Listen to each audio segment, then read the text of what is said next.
25 জানুয়ারি শনিবার হাওড়ার পাঁচলা বিধানসভার পাঁচলা কেন্দ্র তৃণমূল মহিলা কংগ্রেসের উদ্যোগে জেবিপুরের গোবিন্দপুর শীতলাতলায় অনুষ্ঠিত হলো মহিলা তৃণমূল কংগ্রেসের কর্মী সভা। মূলত অপরাজিতা বিলকে দ্রুত আইনে রূপ দেবার অনুষ্ঠিত হয় এদিনের এই মহিলা তৃণমূল কংগ্রেসের এই কর্মী সভা।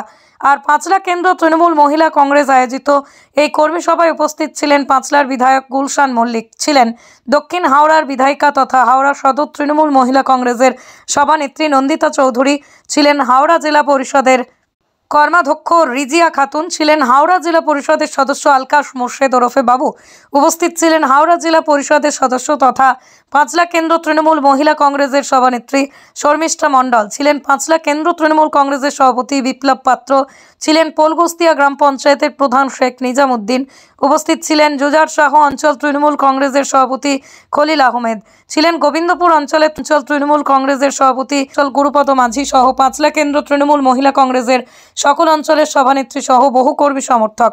আর এদিনের এই মহিলা সমাবেশ থেকে কেন্দ্রের বিজেপি ও রাজ্যের বিরোধী দলগুলোর সমালোচনায় সরব হয় সভায় আসা তৃণমূল নেতৃত্ব। বাংলা থেকে 26-এ উৎখাত করতে হবে,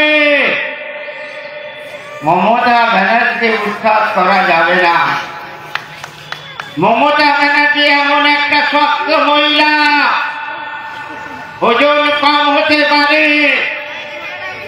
গলের চেঁচানো এখনো বন্ধ হয়নি, লড়াই এখনো বন্ধ হয়নি, লড়াই সমানে করে চলেছে, এখনো সমান করে চলছে। তবে আমার খুব ভালো লাগে যখনই আমি পাঁচলায় মহিলা সভানেত্রী হিসেবে আসি, কোনো অনুষ্ঠান বা এরকম কোনো বিদিক দেওয়ার নির্দেশে কোনো এই ধরনের আমরা কর্মসূচি করি, খুব ভালো লাগে যে আমি খুব নিশ্চিন্ত মনে হয় যে ওই মানুষটার টেরিটরির মধ্যে আমি এসেছি, আমি নিশ্চিন্ত, সবসময় এটা মনে হয়।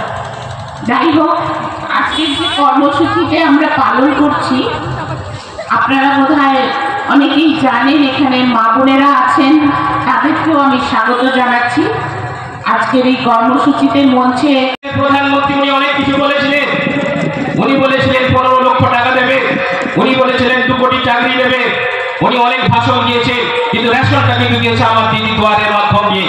এটার নামই মমতা বন্দ্যোপাধ্যায়। এটা আমাদেরকে মনে রাখতে হবে। আমার দিদি কাজ করে প্রত্যেকটা খেটে খাওয়া মানুষের জন্য, আমার দিদি কাজ করে বাংলার মহিলাদের জন্য, আমার দিদি কাজ করে কন্যাশ্রীদের জন্য, আমার দিদি কাজ করে এই বাংলার শিশু সহজীবী মানুষের জন্য, আমার দিদি কাজ করে বাংলার প্রত্যেকটি মানুষের জন্য। কিন্তু আমরা আজকে আমাদের রাজ্য নেত্রী যিনি চন্দ্রিমা ভট্টাচার্য, উনি দিদির মমতা বন্দ্যোপাধ্যায়ের নির্দেশ অনুযায়ী সারা বাংলায় এবং তথা হাওড়া জেলায়ও আজকে আমাদের পাঁচলা তৃণমূল মহিলা কংগ্রেসের উদ্যোগে গোবিন্দপুর অঞ্চলে এই পাঁচলা কেন্দ্রের মহিলা তৃণমূল কংগ্রেসের কর্মী সভা দীক্ষাটা অনুষ্ঠিত হয়। দীক্ষা কর্মসূচিটা হচ্ছে ইস্যুটা হচ্ছে দুটো ইস্যু। একটা বিষয় হচ্ছে যে আরজি করের যে অপরাজিতা বিল, সেই অপরাজিতা বিলকে সামনে রেখে সেই বিল কেন এখনো পর্যন্ত সই হলো না, সেটার আমাদের একটা প্রশ্ন আছে। এই অপরাজিতা বিলে যে একটা মহিলাদের প্রতি যে দিদি একটা সুরক্ষা, সেই সুরক্ষাতে যে আইন আনতে চলেছেন, সেই আইনটা মনে হয় কেন্দ্র সরকারের পছন্দ হচ্ছে না, সেটা একটা কারণ। তা আমাদের দলের নির্দেশ বা দলের পক্ষ থেকে অপরাজিতা বিলটা নিয়ে আসতেই হবে, এটা আমাদের একটা দীক্ষা নিতে হবে যে এই কর্মসূচিটা, এই অপরাজিতা বিল আমাদের পাস করাতেই হবে।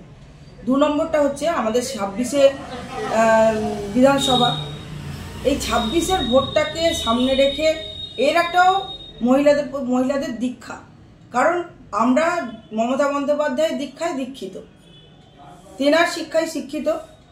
তো এই সোনার বাংলাকে বাঁচাতে গেলে, সোনার মায়েদেরকে বাঁচানোর জন্য যে 26-এ নির্বাচন, সেই নির্বাচনে আমাদের বিরোধীকে পিছনে অনেক পিছনে ফেলে সামনের দিকে এগিয়ে যেতে হবে, এটাই আমাদের মূল অঙ্গীকার ছিল। আজকে উপস্থিত ছিলেন আমাদের খুব প্রাণের প্রিয় মানুষ, খুব কাছের মানুষ, কর্মঠ মানুষ, আমাদের বিধায়ক জনাব গুলশান মল্লিক মহাশয়। উপস্থিত ছিলেন আমাদের জেলা নেত্রী, হাওড়া জেলার সভানেত্রী তথা দক্ষিণ হাওড়ার বিধায়িকা নন্দিতা চৌধুরী মহাশয়া উপস্থিত ছিলেন পাঁচলা কেন্দ্রের সভাপতি বিপ্লব পাত্র মহাশয়। উপস্থিত ছিলেন জেলা পরিষদে, হাওড়া জেলা পরিষদের রিজিয়া খাতুন, উনি হচ্ছেন নারী শিশুর কর্মদক্ষ। আর উপস্থিত ছিলেন এখানে যার বড় একটা দায়িত্ব ছিল, সেটা হচ্ছে গোবিন্দপুর অঞ্চলের সভাপতি তথা গোবিন্দপুর অঞ্চলের উপপ্রধান, যেনার এই এই যে প্রোগ্রাম কর্মসূচিটাকে যে মানুষের সামনে ধরে তোলা, এটার গুরুপদ মাঝি মহাশয়। উনি চেষ্টা করেছেন যে কেন্দ্র তৃণমূল কংগ্রেসের যে মহিলা তৃণমূল কংগ্রেসের যে সভাটা হবে সেটা যেন খুব ভালো করে হয়। এবং আরও উপস্থিত ছিলেন আমাদের পাঁচলা পঞ্চায়েত সমিতির সভাপতি ডক্টর আবু বক্কর মল্লিক সাহেব ছিলেন, এবং আমার সারা পাঁচলার 15টা অঞ্চলের সভাপতি, মহিলা সভাপতিরা ছিলেন, প্রধানরা ছিলেন, পঞ্চায়েত সমিতির সদস্য, কর্মদক্ষ সকলে, সর্বোপরি আমার দিদিরা, মায়েরা, বোনেরা সকলে উপস্থিত ছিলেন। আমাদের 26-এর টার্গেট হচ্ছে হাওড়া জেলার সর্বোচ্চ ভোট দিয়ে আমরা দিদির হাত শক্ত করব, এবং আমাদের যিনি এমএলএ আছেন গুলশান মল্লিক সাহেব, ওনারও হাত শক্ত করব। ব্যুরো রিপোর্ট, আমার কলম।